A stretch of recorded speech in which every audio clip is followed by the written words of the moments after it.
நடிகர் விஜய் தமிழக வெற்றி கழகம் என அரசியல் கட்சி துவங்கியுள்ள நிலையில் அது குறித்து புதுக்கோட்டையில் விஜய் ரசிகர்கள், இளைஞர்கள் மற்றும் பொதுமக்கள் சத்தியம் தொலைக்காட்சியில் பகிர்ந்து கொண்ட கருத்துக்களை தற்போது காணலாம்.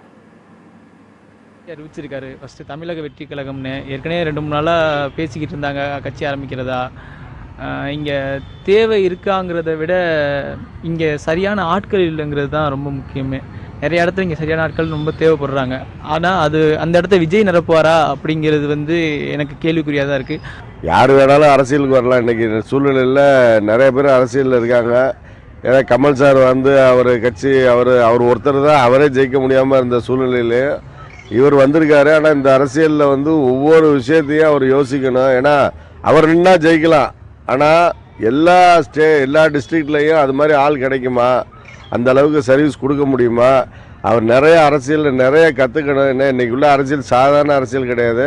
இளைஞர்கள் எல்லாம் விரும்புகிறது இப்போ உள்ள இந்த 2 கட்சிங்கிறது ஏற்கனவே முன்னாலேருந்தே இந்த 2 தலைவர்களை தான் பார்க்குற மாதிரியே நமக்கு ஒரு மாறி இவங்க 2 பேருமே இருக்கிற மாதிரி ஒரு ஃபீல்டு. சரி, புதுசாக யாராவது ஒரு ஆள் வந்தால் ஏதாவது மாற்றம் பண்ண முடியுமா அப்படிங்கிற ஒரு கேள்வி இருக்குது. பட் ஆனால் அதுக்கு விஜய் ஒரு நடிப்பு மூலமாக ஒரு மக்களுக்கு நல்லது செய்யணும்னு நினைக்கிறார் அவர். பட் ஆனால் அவர் நல்லா செயல்படுவார்னு ஒரு நம்பிக்கை இருக்குது இளைஞர்கள்ட்ட. அதனால் அடுத்த தலைவராக கூட வாய்ப்பு இருக்குது அவருக்கு.